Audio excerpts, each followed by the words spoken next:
ကုန်းမှာလည်းမောင်းနိုင်ရေမှာလည်းမောင်းနိုင်တဲ့ဘတ်စကားတွေကိုအများပြည်သူတည်ယူပို့ဆောင်ရေးမှာအသုံးပြုနေကြတဲ့နိုင်ငံ၄နိုင်ငံပြည်သက်များအားလုံးပဲမင်္ဂလာပါခင်ဗျာကမ္ဘာလွှားကထူးခြားဆန်းပြားအကြောင်းအရာများကိုပုံမှန်တင်ဆက်ပေးနေတဲ့နေပြည်တော် channel ကနေပြန်လည်ကြိုဆိုပါရစေ Water bus ဆိုတာရေလမ်းကြောင်းတွေမှာအများပြည်သူတည်ယူပို့ဆောင်ရေးအတွက်အသုံးပြုတဲ့ရေယာဉ်များဖြစ်ပြီးပုံမှန်အချိန်ဇယားတိုင်းပြေးဆွဲလေ့ရှိပါတယ်ဒီကားတွေကကုန်းပေါ်မှာရောရေထဲမှာပါမောင်းနေနိုင်အောင်ဒီဇိုင်းထုတ်ရေးဆွဲထားတာဖြစ်ပါတယ်ဒီနေ့ဗီဒီယိုမှာတော့ water bus တွေကိုအများပြည်သူတည်ယူပို့ဆောင်ရေးမှာအသုံးပြုနေကြတဲ့နိုင်ငံ၄ခုကိုတင်ဆက်ပေးလိုက်ရပါတယ်နံပါတ်1တရုတ်နိုင်ငံမှာ water bus တွေကိုရှန်ဟိုင်း၊ကွမ်ဂျို၊စူကျိုးစတဲ့မြို့တွေမှာရေလမ်းကြောင်းအရင်းမြစ်တွေကိုအသုံးချပြီးပြေးဆွဲပါတယ်ဥပမာရှန်ဟိုင်းရဲ့ဝမ်ဖူးမြစ်ပေါ်မှာပြေးဆွဲတဲ့ water bus တွေဟာယာဉ်ကြောပိတ်ဆို့မှုကိုလျှော့ချပြီးခရီးသွားတွေအတွက်ရှုခင်းခံစားခွင့်ပေးပါတယ်ကွမ်ဂျိုမှာလျှပ်စစ်စွမ်းအင်သုံး water bus တွေကို2023မှာစတင်အသုံးပြုခဲ့ပြီးကာဗွန်ထုတ်လွှတ်မှုကိုသိသာစွာလျှော့ချပေးနိုင်ပါတယ်ဘေကျင်း၊ဝမ်ကျိုး၊ဂရန်းကန်နယ်လိုသမိုင်းဝင်ရေလမ်းကြောင်းတွေမှာလည်း water bus တွေပြေးဆွဲပြီးဒေသတွင်းစီးပွားရေးကိုမြင့်တင်ပေးပါတယ်ခုလို water bus တွေကိုအသုံးပြုခြင်းအပြင်လမ်းပိတ်ဆို့မှုလျှော့ချခြင်း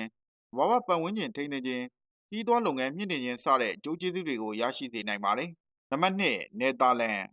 ဟာရေလမ်းကြောင်းတွေနဲ့ကြော်ကြားတဲ့နိုင်ငံဖြစ်ပြီးအထူးသဖြင့်အမ်စတာဒမ်မြို့မှာ water bus တွေကို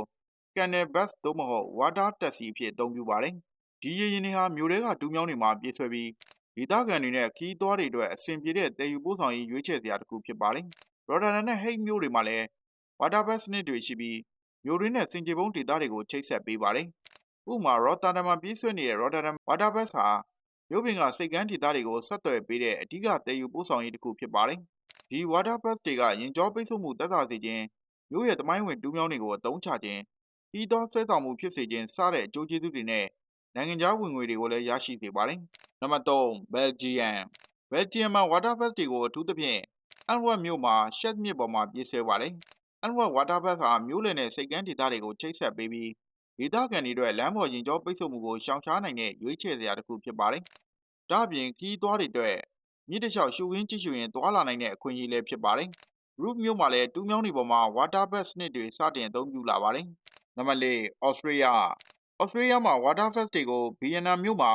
ဒနူဘီမြစ်နဲ့တူးမြောင်းတွေပေါ်မှာပြေးဆွဲပါတယ်Twin City Liner လို့ခေါ်တဲ့ water bus စနစ်ဟာဗီယက်နမ်နဲ့စလိုဗက်ကီးယားရဲ့မြို့တော်ဘရက်တီစလာဗာကိုချိတ်ဆက်ပေးပြီးဒေသခံတွေနဲ့ခရီးသွားတွေအတွက်အဆင်ပြေတဲ့တည်ယူပို့ဆောင်ရေးဖြစ်ပါတယ်